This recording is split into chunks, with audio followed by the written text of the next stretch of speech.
ఇంట్లో ఉంటే ఏంరా ఇంట్లో ఉంటావు అలా మూవీకి వెళ్దాం రా అంటే మా ఫ్రెండ్స్ తో అలా కలిసి వెళ్తున్నాం ఫ్రెండ్స్. మూవీ నేమ్ వచ్చేసి మాస్ జాతర. అదే మన రవితేజ అన్నది. మా టక్కల్లో ఉన్న రెండు థియేటర్స్, ఒకటి సుదర్శన్, రెండు భవానీ. సో సుదర్శన్ లో బాహుబలి వేశాడు. మా వాడు డాన్స్ ప్రాక్టీస్ చేస్తున్నాడు. శ్రీకాకుళం కుంట అనే సాంగ్ అయితే బాగా వైరల్ అయ్యిందిగా. సో ఆ సాంగ్ కి డాన్స్ చేద్దామని హీరోని అండ్ విలన్ ని వేరే లెవెల్లో చూపించాడు. సో మూవీ ఓవరాల్ గా వచ్చేసి ఫ్యామిలీ ప్యాక్ బిర్యానీ అని చెప్పవచ్చు భయ్యా. అలా టికెట్స్ తీసుకొని లోపలికైతే వెళ్తున్నాం. ముఖేష్ యాడ్ తీసేసాడని బాధతో, ఎందుకంటే ముఖేష్ లేకుండా మూవీ ఎలా ఉంటుంది. ఇక రవితేజ్ అన్న టైటిల్ కార్డ్ అయితే వేసేసాడు. అన్నది 75th ఫిలిం. సో ఇప్పుడు బాగా ట్రెండ్ అవుతుంది ఈ టైటిల్ కార్డ్స్. సో ప్రతి సినిమాలో ఈ టైటిల్ కార్డ్ అనేది ఒకటి ఉంటుంది. ఇకపోతే మాస్ జాతర టైటిల్ కార్డ్ తో పాటు మూవీని అయితే కంటిన్యూ చేస్తున్నాడు. మందే ఇదంతా అని చంటి డైలాగ్ అయితే వేసేసాడు. సో విలన్ ని చూపించుతాడు భయ్య. ఫస్ట్ ఎంట్రన్స్ లోనే బేవర్సంగా చూపిస్తాడు.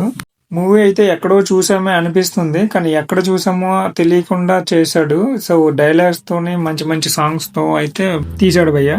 ఫైట్స్ కి, సాంగ్స్ కి, ఎలివేషన్స్ కి, హీరోయిజం కి ఏం తేడా లేదు. అండ్ జోక్స్ అయితే బేవర్సంగా ఎక్కడ మూవీలో పెట్టాడు. చాలా మూవీలు అయితే ఇక్కడ డైలాగ్స్ వాడాడు, అయినా ఎక్కడ బోర్ కొట్టదు. బోర్ కొట్టకుండా ఉంటుంది ఈ సినిమా.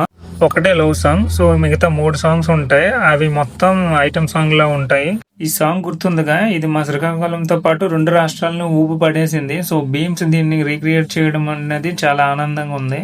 ఈ మూవీలో శ్రీలీలను అయితే వేరే లెవెల్లో చూపించాడు ఫస్ట్ మూవీలో కంటే. సో ఈ మూవీ కల్లా ఇదే ట్విస్ట్.